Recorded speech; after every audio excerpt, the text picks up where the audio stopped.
unto the first.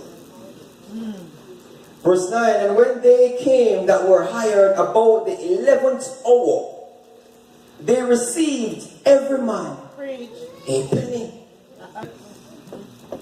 But when the first came, they supposed, having seen what happened with the last, they supposed that they would receive more. And they likewise received every man a penny. Have mercy. We're talking about the kingdom of heaven. And when they had received it, they murmured against the good man of the house, saying, these last have wrought but 1 hour. Mercy. And thou hast made them equal unto us, which have borne the burden and the heat of the day. But he answered one of them and said, Friend, I do thee no wrong. This not thou agree with me for a penny? That's right. Take that thine is and go thy way. I will give unto this last, even as unto thee. Is it not lawful for me to do what I will with mine own? Is that an evil because I am good? Verse 16 and last. So the last shall be first. Tell the truth now. And the first last. For many are called, but few are chosen. Hallelujah. We're going to unpack some of these verses. Turn to your neighbor and say, neighbor, we're going deep. We're going deep. Let's go deep. Let's go deep. In verse 1, the Bible declares that the householder went out early in the morning. No one knows what time of day, only that it was before 9 a.m. And we know this because in verse 3, it says that the second set of workers started work about the third hour. The Jewish day began at sunrise, or about 6 a.m. in the morning. And it was likely that the first set of workers were hired at this point, at 6 a.m. But we're not told that exactly. So we won't assume. But we know it was early. And definitely before 9 a.m. What we are clear about, though, is that these were unemployed men. They were standing idly with apparently nothing to do. Even more sad is that there seemed to be an unfathomable amount of idle or unemployed laborers, because the householder goes out at the third hour, that's 9 a.m. He goes out at the 6th hour, that's 12 noon. He goes out again at the 9th hour, that's 3 p.m. in the afternoon. He goes out again at 5 p.m. or the 11th hour. And every single time he finds unemployed men standing, doing nothing, idly by. Every single time there are people there idle by. We have come to the time where we find young men wasting away their youth, just standing on the corner, doing nothing, idly by. How many in our church are standing idly by, doing nothing?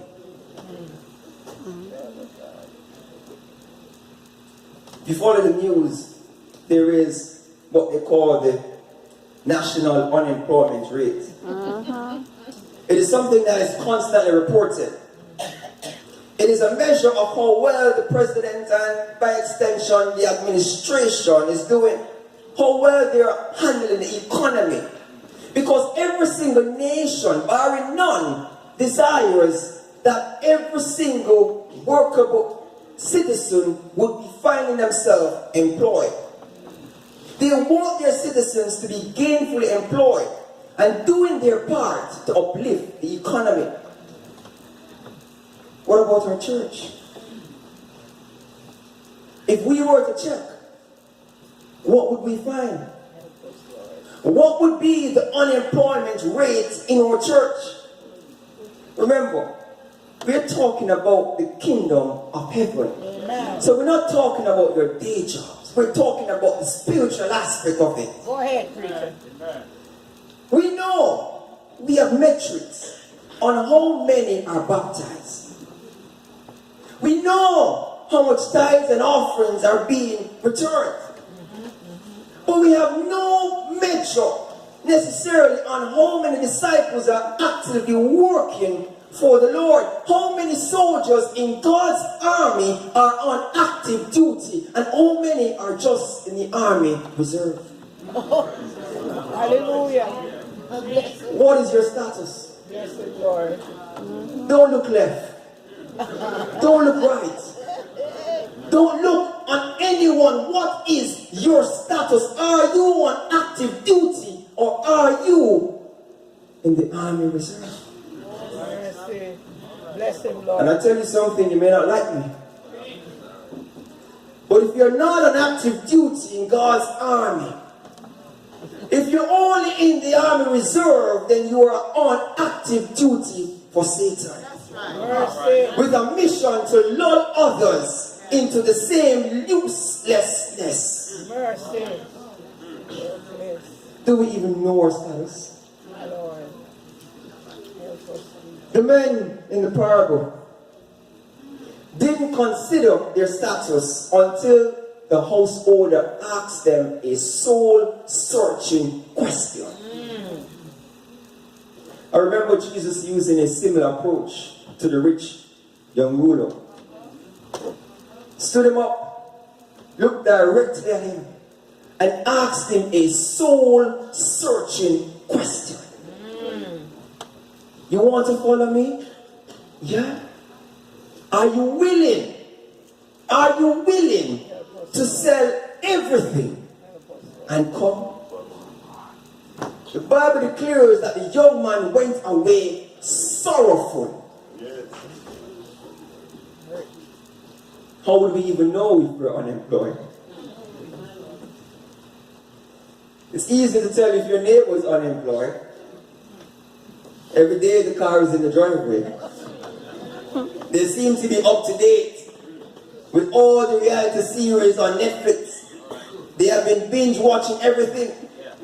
But how do you know if a Christian is unemployed? What are the telltale signs? And again, don't look at anyone.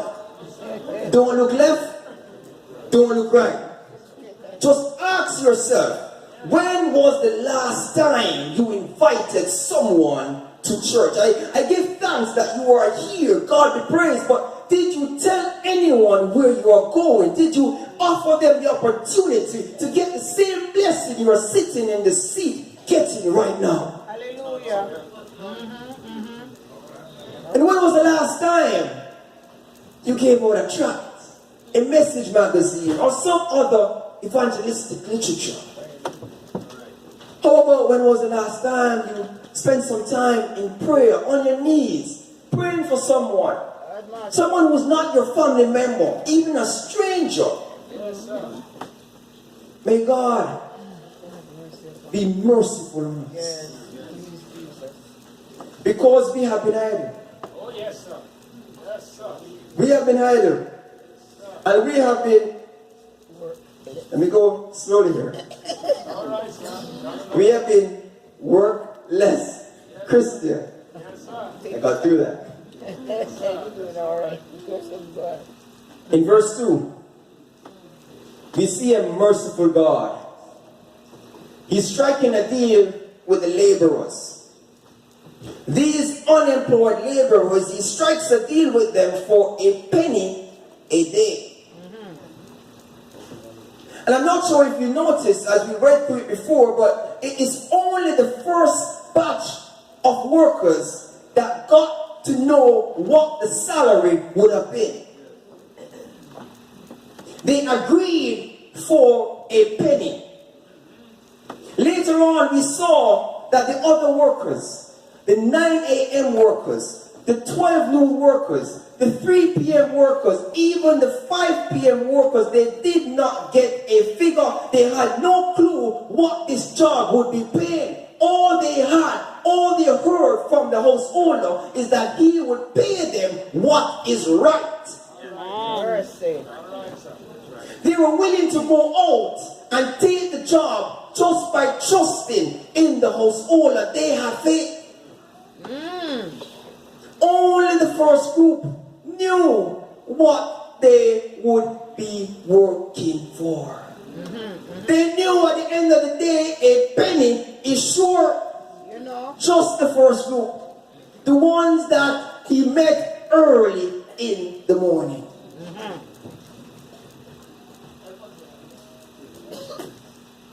At that time, the penny, it was the equivalent to a Roman coin that we call a denarius. Denarius meaning containing 10. And it was the standard payment for 1 day's salary. Just for some comparison, the ointment that was used to anoint Jesus' feet at Simon's house was approximately 300 denarii. That is 300 days' salary, or roughly 1 year's salary. It was some expensive stuff. For comparison, the Good Samaritan, he paid 2 denarii to the innkeeper to take care of the man that he found lying on the road. 2 denarii, which is 2 days' salary. The temple tax that the Pharisees demanded Jesus to pay a few chapters before that was half a shekel. Now 1 shekel is 4 denarii. So half a shekel is 2 denarii, which is 2 days' salary. Now imagine if a laborer worked a 5-day work week. He would have been paid 1 denarii for every single day. At the end of the week, he would end up with 5 denarii. Amen? Yes. Tithe would be about 10% or half a day or half a denarii, half a day's salary. But this temple tax that the Pharisees had implemented was 2 denarii, 2 days' salary, 4 times as much. And they used it to make it the gospel a burden or a yoke onto the people. That's another story though. Because you know what Jesus did to pay that, right? Sent Peter to go and fish. But what we see here though is that these laborers, the first batch, they were offered a fair day's pay.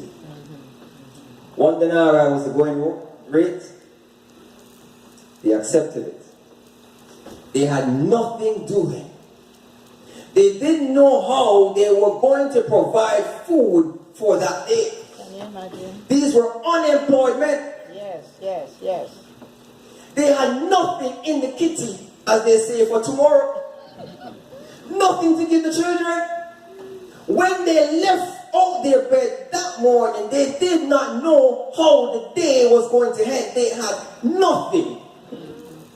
My Lord. Oh, mercy. I wish I had a witness in this place. I said, my Lord. Someone has been there. And Someone has been there. Someone might still be in that spot right now. Bills are due. Rent is due. The landlord has been looking for you, and so you leave out early in the morning and you sneak in late at night. You are standing on nothing. my Lord. Man did not. Someone knows what I'm talking about. Several car payments have been missed. They've been looking to repossess that car, so you park it over the friend's house. You know what I'm talking about. Every time the phone rings, you are nervous, fearful of answering it because you don't know the number. And you have a feeling, you have a strong feeling it's one of those bill collectors, someone that you hold, you are standing on nothing. My Lord. Bless him, Lord. Bless him, Lord. You're messed up. You're fed up. You're in too deep. And it is at that moment that God stepped in. Come on, preacher. It is at that moment that the householder saw you standing on the corner doing nothing and gave you that job. Tell the truth, preacher. Somewhere it says, if it had not been For the Lord on my side. for the Lord who was on my side, Say it, preacher. tell me, where would I have been? Tell the truth. I said, God showed up and God showed off. Are you listening to me? God stepped into your situation, He showed up and He started to show off. I know where you have been. Possibly have been like the widow of Zarephath. You're about to make that last supper. And all you had was that handful of meal and a cruse of oil. Tell the truth. But God. My God. I know you're about to dress it and die. But God. Some of us are still living under a but God. Yes, sir. We left our homes this morning under a but God. Yes. God intervened in this person's situation. He has intervened in our situation. He has intervened in my situation. For Jeremiah 29:11 says, I know the thoughts And I have. that I think towards you, Yes, saith sir. the Yes, Lord. sir. Yes, sir. Is a thought of peace, not of evil, to give you an expected life. God, this householder, He continues to build up the kingdom of heaven. It cannot be exhausted. There is space for everyone and a work for all of us to do. Oh, yes, sir. From the parable, we saw that the householder went out 4 more times. He gets 4 additional sets of workers, even up to the 11th hour. Oh, yes. And they are still coming in. Of such is the kingdom of heaven. And of such should it be in God's church. My Lord. It ought to be constantly growing, even up to the 11th hour. Oh, yes. Now I want us to remember how we started.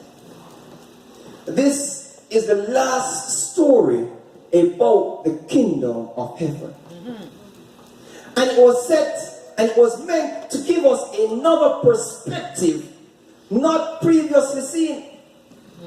It was to teach another lesson not covered by the other parables on this topic.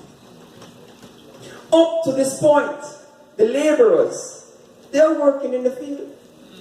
They're happy. Yes, they left the house this morning unemployed. Now they have a job and they're sure of a paycheck coming. All right. They're in the field working and they are happy. Tell the truth. No. There's a state and there are times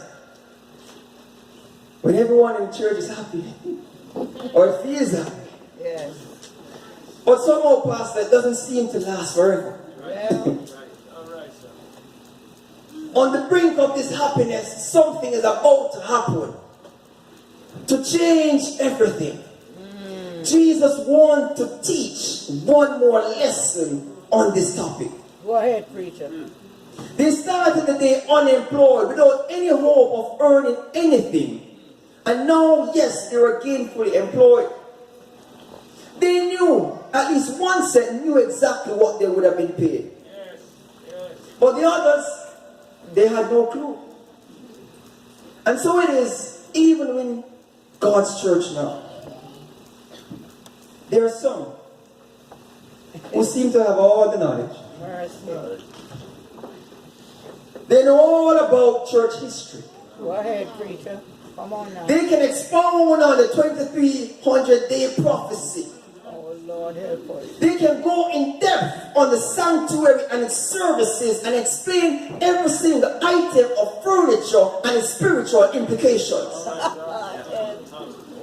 They have read and can probably recite all of the conflict of the ages series, and they're always quoting from testimonies to the church, volume something or something. Tell the truth, preacher. Bless him, Lord. You know what? That's all right. That's all right. They're foundation members. They were baptized a long time before you. That's all right. Go on, preacher. You might just have come in. Bless You him. might still be trying to understand Bless what to do and what not to do on the Bless him, Sabbath. Jesus. Bless him, Lord. I tell you the truth, some of the stalwarts are still struggling on that same question. What to do and what not to do on the Sabbath. Tell the truth, preacher. I'm not judging anyone. The point I'm making is that God's church is diverse. There are some who are more experienced than others. That's right. That wasn't the problem.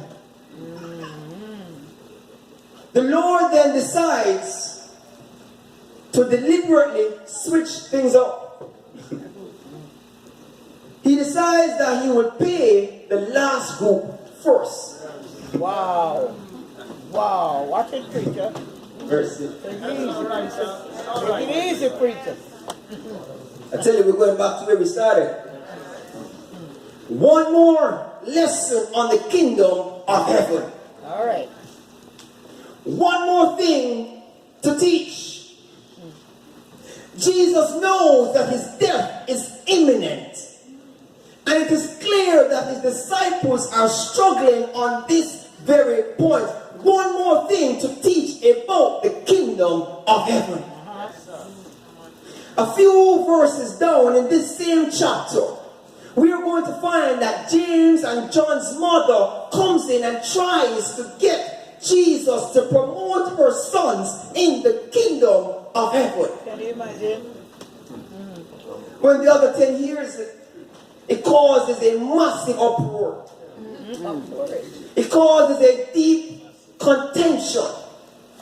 A divide that would not fully heal until after Jesus' death, after his resurrection, and only until we get to the upper room experience in Acts that has been fully healed. My Lord. The enemy had a plan. He was going to smite the shepherd so the sheep could be scattered. But God, God, thank you, Father God. Jesus has a burden on his heart for his disciples. Yes, yes, yes. And he still has a burden for his church. Yes, yes. Time is wrapping up fast, but he must work the works of him who sent him while it is day, for the night cometh when no man can work. Hallelujah. And it is such a time that we find ourselves today. Just like the disciples of old, the night is far spent. The day is dawning, and we're still asleep, My Lord, help us. knowing not our true condition. Help us, Lord. The householder pays the last group 1 penny. They had worked for 1 hour, and they received 1 penny. Help us, Jesus. How much was the penny again? 1 denarius. It's the equivalent of 1 day's salary. They had worked 1 hour. they got 1 day's salary. Mercy. Wow. Wow. They were overjoyed, of course, when they saw their paycheck. Now the householder could have paid everyone privately, Yes. He could have. but it was to be clear that there are no favorites. Mercy. Everyone would receive the same pay. You know what is funny? Only one group complained. Uh-oh.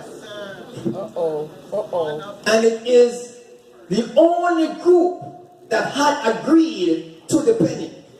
Wow. Man did not reveal that. Are you listening to me? Yes, sir. Yes, sir. I said only one group complained. And it is the same group that had agreed, had signed on the dotted line for the 1 penny. And they complained not because the others got a penny. They complained because they expected more. Go ahead. Hey, listen to me. Yeah. This same group that signed for the penny are complaining not necessarily because you got the penny too, but because they now expect more. Well, they were experienced and they came first. Have mercy. They were experienced and they came first. They would have been fine if the householder had raised their pay just a little bit, so that it would have been more than others. Mercy. They had a problem because they were working all day and he made them equal with us. Help us, Jesus. Verse 12 says, saying, these last, they're complaining, have wrought but 1 hour, and thou hast made them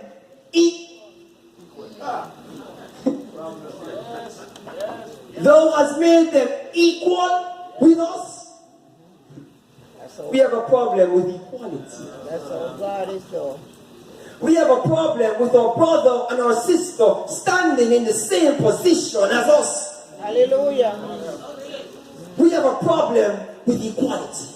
Man did not reveal that. Though the throne at the foot of the cross is leveled, we have a problem with equality.